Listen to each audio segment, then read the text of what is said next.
اور ساتھ ہی جو اچھے ٹارگٹ ہیں ان کو معلوم ہے. یہ جنرلی دیکھا گیا ہے کہ یہ لوگ کچھ بھاگ کر وہاں سے شمالی وزیرستان سے یہاں اورکزئی اور باڑہ کے پیچھے جو ترا ویلی ہے یہ کچھ پہاڑ ہے جس کے اندر یہ چھپ جاتے ہیں. انہوں نے جگہ پہلے سے بنائی ہوئی ہے. یہ حکیم اللہ مسعود کے وقت سے ان کا ایک ٹھکانہ تھا. تو یہ دونوں جگہوں کو ٹارگٹ کیا جا رہا ہے تاکہ وہ وہاں سے نکل کے یہاں پر نہ آ سکے اور یہ جو علاقہ ہے ان کے لیے انکمفرٹیبل بنایا جائے. یہاں پر کچھ فوجی یونٹس بھی ہے اور ان کو بھی معلوم ہے, وہ نظروں سے دیکھ سکتے ہیں دوربینوں کے ذریعے کس کس پہاڑی پہ یہ لوگ موجود ہے اور وہ ٹارگٹ انڈیکیشن ان کو کرتے رہتے ہیں. تو برگیڈیئر صاحب یہ تو ہم نے یہاں دیکھ لیا کہ کس کس جگہ پہ جا سکتے ہیں, تو اس کو اسٹرائک کیا ہے پہلے سے اور وہاں پہ جو ان کے ٹھکانے ان کو تباہ کیا گیا ہے. تو اب کیا خیال ہے کہ یہ جو اب بڑی کارروائی ہوگی اور جو موجودہ کارروائی ہو رہی ہے اس کے بعد یہ لوگ نکل کے کہاں پہنچیں گے اور اب ان کی جائے پناہ کیا ہوگی؟ دراصل جنرلی کوشش تو یہ کی جائے گی جب آپریشن کی جائے گی کہ اس علاقے کو کارڈن آف کیا جائے اور کارڈن کرنے کے بعد کوشش ہو کہ یہاں سے نہ نکل سکے. زیادہ چانس یہ ہے کہ چونکہ پہاڑی علاقے ہیں خیال یہ ہے کہ افغانستان میں چلے جائیں گے, جیسے سوات میں بھی ہوا تھا, باجوڑ میں بھی ہوا تھا اور محمد میں بھی ہوا تھا کہ یہ لوگ افغانستان کسی نہ کسی طرح پہنچ جاتے ہیں اور ان کی اس طرف آنا جو ہے وہ راستوں کے اوپر کڑی نگرانی رکھی جانی چاہیے اور میرے خیال میں رکھی جائے گی جب بھی آپریشن جو ہے اس کا فیصلہ ہوگا. اور ابھی سے ان علاقوں کو یہ ٹارگٹس کر رہے ہیں جہاں پر ابھی سے یہ کہہ کے یہ سمجھ رہے ہوں کہ یہ وہیں پر جا کے چھپ سکتے ہیں, جس میں شوال بھی شامل ہے اور اورکزئی ایجنسی کا علاقہ بھی شامل ہے. جی ہاں برگیڈیئر صاحب, اور آج سراروغا کو بھی نشانہ بنایا گیا ہے. آج کے 2 حملے شوال شمالی وزیرستان اور سراروغا جنوبی وزیرستان میں ہوئے تھے. کمرشل بریک, اور اس کے بعد ذکر کریں گے ایک بار پھر الیکشن 2013 اور پھر مزید ثبوت آئے ہیں جس سے ثابت ہوا ہے کہ انتخابات خامیوں سے پر تھے اور کئی جگہوں پہ بڑی گڑبڑ ہوئی ہے. پورے انتخابات کے حوالے سے شکوک بڑھتے ہی جا رہے ہیں. تازہ ترین شواہد کے بارے میں بات کرتے ہیں کمرشل بریک کے بعد.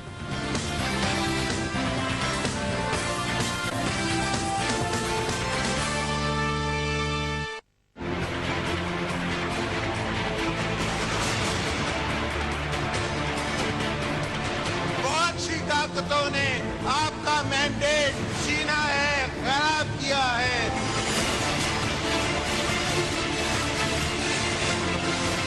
11 مئی کا الیکشن پاکستان کی تاریخ کا سب سے دھاندلی شدہ الیکشن.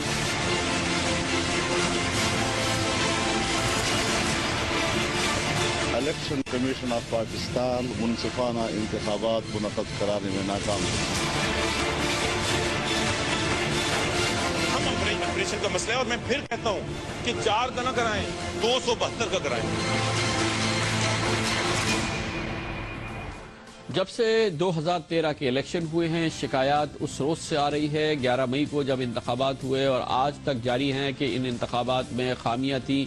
دھاندلیاں ہوئی ہیں اور گڑبڑ ہوئی ہے. مجموعی نتیجے پر 2013 کے نتیجے پر تو شاید شک نہ ہو, لیکن یہ کہا جا رہا ہے کہ بہت بڑی تعداد میں دھاندلی ہوئی ہے اور اس کی بنیادی وجہ الیکشن کمیشن اپنے فرائض ادا کرنے میں ناکام ہوا, نادرا اپنے فرائض سے, پرنٹنگ پریس آف پاکستان اپنے فرائض اور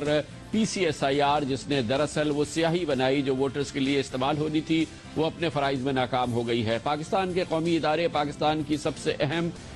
منصب کی اور اس سب سے اہم ذمہ داری کو پورا کرنے میں ناکام ہوئے. اس میں کسی کو اب شک باقی نہیں رہا ہے. اس لیے اب فوکس اس بات کا ہے کہ آئندہ جو انتخابات ہو, جس میں پہلے بلدیاتی انتخابات ہوں گے, پھر سن 2018 کے انتخابات, انہیں فول پروف بنانے کے لیے اور انہیں شفاف بنانے کے لیے, حقیقی طور پہ شفاف بنانے کے لیے ابھی سے سر جوڑ کے بیٹھنا ہوگا سیاسی قوتوں کو اور قومی اداروں کو, تاکہ پاکستان کی جمہوریت کی اس طرح سے رسوائی نہ ہو جیسی سن 2013 کے انتخابات کے حوالے سے ہوئی ہے. اس سلسلے میں ثبوت مسلسل آ رہے ہیں. اب ایک تازہ ترین رپورٹ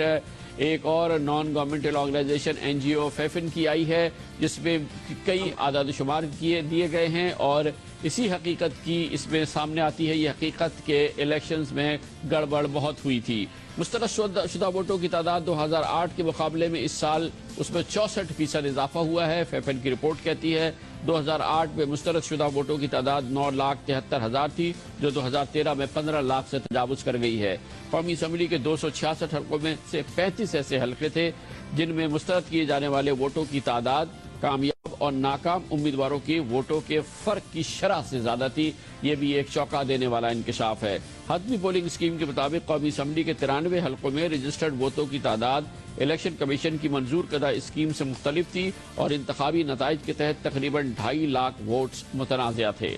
پنجاب میں 2,33,000 سے زائد ووٹس، خیبر پختونخوا میں 6,462، سندھ میں 6,313، فاٹا میں 580 اور اسلام آباد میں 274 ووٹس کے حوالے سے خامیاں سامنے نظر آئیں۔ قومی شناختی کارڈ کے اجرا میں خاطر خواہ اضافے کے باوجود یہ بہت اہم بات ہے، 2013 کے انتخابات میں 100 حلقوں میں ووٹرز کی رجسٹریشن کم رہی۔ خواتین ووٹرز کی رجسٹریشن کی کم شرح تشویش کا باعث ہے، یہ فیفن نے کہا ہے، جس سے یہ بات ایک بار پھر واضح ہو گئی ہے کہ سب سے بڑا مسئلہ وہ سیاہی تھی جو ووٹرز کے لیے استعمال کیا گیا ہے، اور اس سیاہی کی ناقص کارکردگی کی وجہ سے اور اس ناقص سیاہی کی وجہ سے دھاندلی کی جو دوسری اسکیمز تھی وہ کامیاب بھی ہوئی ہیں۔ اسی وجہ سے دھاندلیوں کے حوالے سے اور دوسری شکایت کے حوالے سے election commission of election tribunals میں تقریباً 405 درخواستیں دائر کی گئی، جن میں سے اب تک صرف 167 درخواستوں پر فیصلہ آیا ہے، یعنی کہ صرف 41%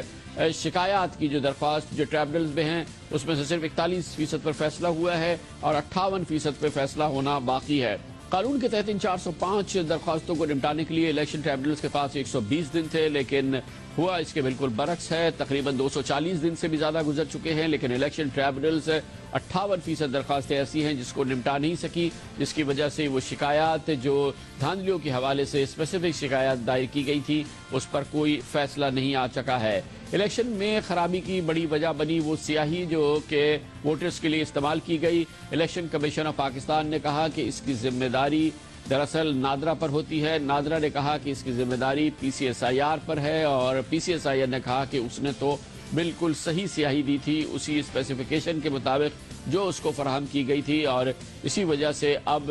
کسی نے یہ کوشش نہیں کی کہ دیکھا جائے کہ اس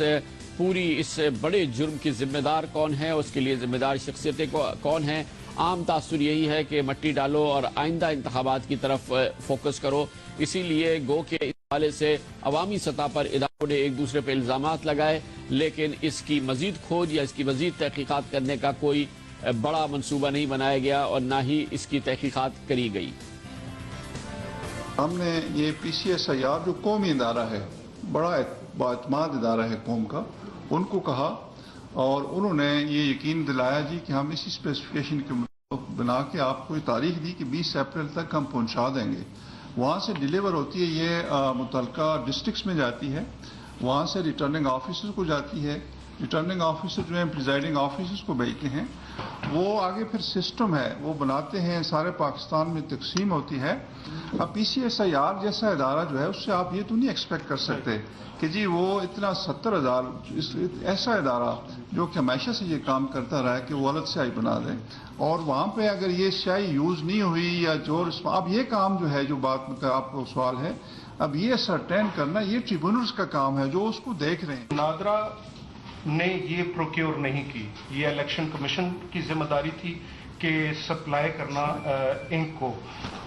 اور اس میں ہم نے پراپرٹیز انک کی بتائی کہ کیسی انک ہونی چاہیے۔ یہ کوئی فارمولا نہیں تھا، سمپل پراپرٹیز ہیں۔ مارکیٹ میں یا میگنیٹائز انک ہے جو 1 نمبر انک ہے، یا دوسری انک ہے جو 2 نمبر ہے۔ آل ویورز ہیں کہ 1 نمبر یوز کریں اگر تھم کو ویریفائی کرانا ہے۔ اب اس سے یہ نتیجہ اخذ کرنا کہ سارے ہی حلقوں میں نہیں ہوا، شاید وہ یوز نہیں ہوئی، وہ تو تب پتہ چلے گا نا جب باقیوں کا بھی ہم انالیسس کریں گے۔ ابھی ان 2 کی حد تک ہم کہتے ہیں کہ نہیں ہوئی، اور نادرا نے جو رپورٹ سبمٹ کی اس کے مندرجہ اس کے جو کانٹینٹس ہیں اس پہ we stand by and we ask, ہم کورٹ کے سامنے بھی اس کے جواب دے ہیں۔ مگر دراصل کتنی ناقص سیاہی تھی اور کس بڑے پیمانے پہ اس کو استعمال کیا گیا، یہ اگر رات تھا تو اس پہ سے پردہ اٹھایا قومی اسمبلی میں خود وفاقی وزیر داخلہ جناب چودھری نثار علی خان نے۔ یہ تھم امپریشن کا مسئلہ ہے، اور میں پھر کہتا ہوں کہ 4 کا نہ کرائیں، 40 کا بھی نہ کرائیں جو میں نے کہا ہے جناب اسپیکر، 272 کا کرائیں۔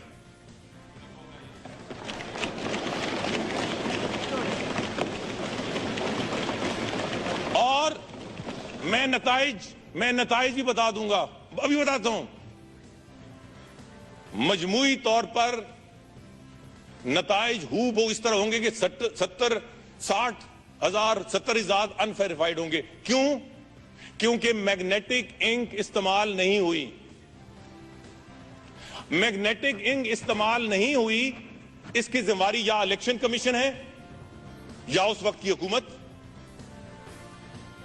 اس میں مسلم لیگ نون کا کیا ہے؟ اور شاید یہی سب سے بڑی وجہ ہے کہ الیکشن 2013 کے حوالے سے شکوک و شبہات سامنے آتے ہیں، مسلسل اس حوالے سے الزامات بھی لگتے ہیں، لیکن حکومت کی جانب سے خود وزیر داخلہ جناب نثار علی خان نے کہا تھا کہ حکومت تیار ہے تمام شکایات کے حوالے سے، اور اس سلسلے میں تحقیقات کے لیے اگر کوئی ٹریبونل بھی بنانا ہے تو وہ بھی بنایا جائے، اور انہوں نے پیشکش کی کہ حکومت کو اعتراض نہیں ہوگا کہ اگر اس کی سربراہی جسٹس ریٹائرڈ وجیہ الدین احمد کرے، جن کا تعلق تحریک انصاف سے ہے۔ تحریک انصاف ہی ہے جس نے کہ اس حوالے سے سب سے زیادہ تحریک چلائی، اور اس نے سب سے زیادہ سنگین الزامات اس حوالے سے لگائے، اور اسی وجہ سے جناب عمران خان کو سپریم کورٹ آف پاکستان کی جانب سے توہین عدالت کا نوٹس بھی دیا گیا۔ ہم سمجھتے ہیں کہ جو الیکشن کمیشن اور پاکستان کی عدلیہ کا رول تھا پچھلے الیکشن میں، یہ پاکستان کی تاریخ میں سب سے شرمناک رول تھا۔ مجھے خاص طور پر تکلیف پاکستان کی عدلیہ سے ہے، جو پہلی دفعہ ہم نے اس پارٹی نے سڑکوں پہ نکل کے ایک آزاد عدلیہ کے لیے پوری کیمپین کی، اور صرف اس لیے کی کہ جب ایک ملک کے اندر آزاد عدلیہ آتی ہے تو اسی ملک میں صاف اور شفاف الیکشن ہوتے ہیں۔ لیکن اس عدلیہ کے نیچے اور اس الیکشن کے نیچے پاکستان کی تاریخ کا وہ الیکشن ہوا ہے جدھر سارے دھاندلی کے ریکارڈ توڑے گئے۔ جو ہونا تھا سو ہوا، لیکن اب اس بات کو کیسے یقینی بنائیں کہ آئندہ انتخابات جو بلدیاتی انتخابات ہو رہے ہیں، مقامی حکومتوں کے انتخابات بہت اہم انتخابات ہیں، یہ صاف ستھرے ہو جائیں، اور پھر سن 2018 میں بالآخر پاکستان میں پہلے شفاف اور ایسے الیکشن ہو جائیں جس پہ ہر پارٹی کو اعتماد ہو۔ اس سلسلے میں کیا کچھ کر لیں، اور ابھی سے اس کے بارے میں جانیں گے کمرشل بریک کے بعد۔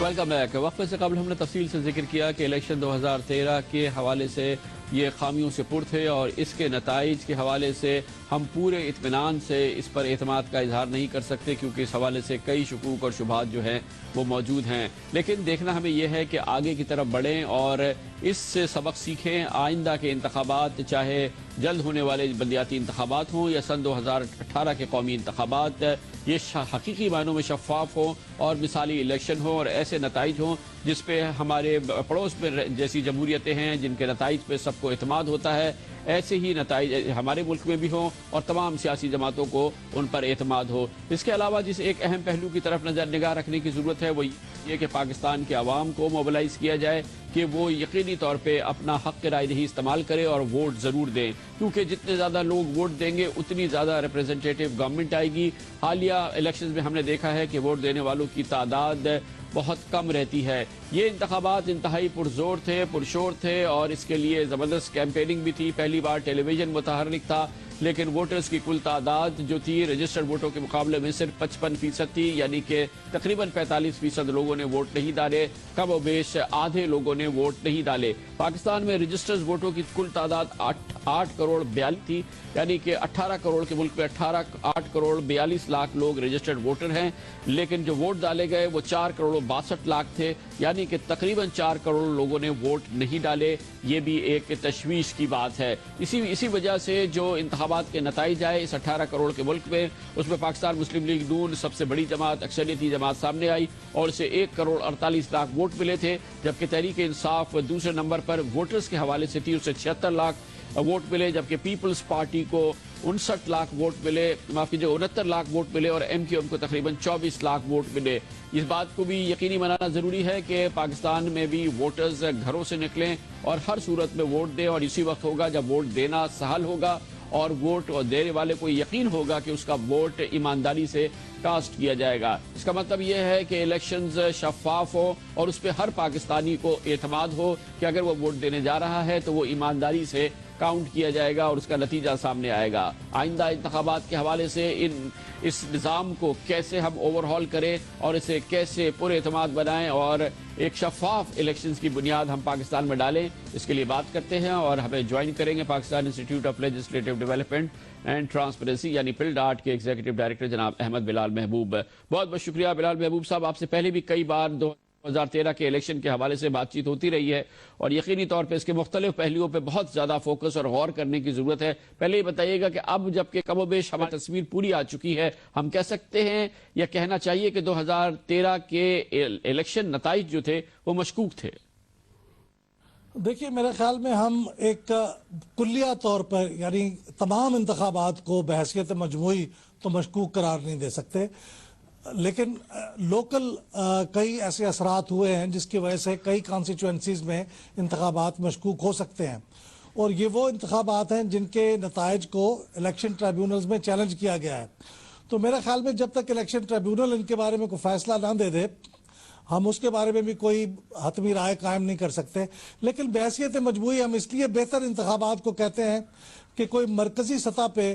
کوئی ایسا ماسٹر پلان نہیں بنایا گیا تھا اب تک کی شواہد کے مطابق جس سے پورے انتخابات کو رگ کرنے کا کوئی منصوبہ بنایا گیا، جیسے ماضی میں پریزیڈنسی کے اندر الیکشن سیل بنتے تھے اور نتائج پہلے اس الیکشن سیل کو جاتے تھے اور پھر اس کے بعد الیکشن کمیشن کو ریلیز کرنے کا حکم ملتا تھا، تو اس سے بہتر انتخابات ہوئے ہیں، لیکن اس کا یہ مطلب نہیں ہے کہ اس کے اندر فلاز نہیں تھے۔ تو ان فلاز کو دور کرنے کا معاملہ جو ہے وہ تو الیکشن ٹرائیبیونلز کے فیصلوں تک اس کو ہمیں اس کا انتظار کرنا پڑے گا۔ تو کچھ حلقوں کے بعد میں سمجھتا ہوں ضرور مشکوک۔ جی 405 انتخابی مقابلے ایسے ہیں جن کو چیلنج کر دیا گیا ہے الیکشن ٹرائیبیونلز میں، مگر ان پہلوؤں کی نشاندہی کیجئے بلال صاحب جو کہ سب سے زیادہ تشویشناک تھے سن 2013 کے الیکشنز کے حوالے سے۔ دیکھیں میرے خیال میں اس کا سب سے تشویشناک پہلو یہ تھا کہ جو حضرات پولنگ اسٹیشن کے اوپر یا خواتین پولنگ اسٹیشن کے اوپر عملے کی حیثیت پہ تعینات تھے، ان کے اوپر اس علاقے کا یا اس صوبے کا یا اس خطے کا جس میں وہ تعینات تھے، وہاں کے جو اثر و رسوخ والے اور طاقتور حلقے تھے ان کا بہرحال ایک انفلوئنس تھا، اور کئی جگہوں پہ ان کے انفلوئنس کے تحت وہ کام کر رہے تھے، اور وہاں پہ انہوں نے شاید انتخابی معاملات کو اس طرح سے شفاف طریقے سے نہیں چلایا جیسے الیکشن کمیشن اسے چلانا چاہتا تھا۔ دوسرا تشویشناک پہلو یہ تھا کہ الیکشن کمیشن کے اندر اپنی انتظامی صلاحیتیں بڑی محدود تھیں، ان کے اندر انتظامی صلاحیت کا فقدان تھا، لہٰذا وہ پورے ملک کے اندر وہ انتظامات کرنے سے قاصر رہے جس کی وجہ سے انتخابات جو ہیں وہ فول پروف بنائے جا سکتے تھے۔ تو یہ دو بڑے میرے خیال میں پہلو تھے کہ انتظامی کیپیسٹی کا فقدان اور دوسرا مقامی اثرات پاورفل تھے ان کو نہ روک سکنا۔ تو ایسے اقدامات تو ہمیں فوری طور پہ کرنے ہوں گے نا، 2018 کا الیکشن دور ہے لیکن بلدیاتی انتخابات بھی آئے گا جس کے ذریعے ہم یقینی طور پہ ایک ایسا میکینزم سامنے لا سکیں جس میں ایسے الیکشن ہوں جیسے کہ بھارت میں الیکشن ہوتے ہیں یا دنیا کی دوسری جمہوریتوں میں ہوتے ہیں جس پہ سب کو اعتماد ہوتا ہے، وہ فوری اقدامات کیا ہیں آپ کے خیال میں؟ دیکھیے پہلی بات تو یہ ہے کہ ہمیں اب ایک کل وقتی چیف الیکشن کمشنر کی تعیناتی کرنا ضروری ہے۔ اس وقت الیکشن کمیشن پچھلے کئی مہینوں سے ایک چیف الیکشن کمشنر کے بغیر کام کر رہا ہے اور ایک قائم مقام چیف الیکشن کمشنر کام چلا رہے ہیں، تو ہمیں ایک full time chief election commissioner کو مقرر کرنا چاہیے، اور یہ حکومت کی ذمہ داری ہے، میجارٹی پارٹی کی ذمہ داری ہے، اور پھر پارلیمنٹ کے اندر جو دوسری پارٹیاں ان کی ذمہ داری ہے کہ وہ مل کے جلدی سے اس سلسلے میں اپنی پارلیمانی کمیٹی کے ذریعے اس پروسیس کو شروع کریں۔ تو پہلی بات تو یہ ہے۔ دوسری بات یہ ہے میرے خیال میں پارلیمنٹ کو اس کے بارے میں بڑا سیریسلی غور کرنا چاہیے کہ الیکشن کمیشن کے سارے ممبر اور چیف الیکشن کمشنر اس وقت سابقہ جج ہیں۔ میرے خیال میں اس سسٹم کو تبدیل ہونا چاہیے۔ ججوں کے تمام تر احترام کے باوجود میں سمجھتا ہوں کہ ان کے اندر انتظامی تجربہ نہیں ہوتا، لہٰذا چیف الیکشن کمشنر کی تعیناتی سے پہلے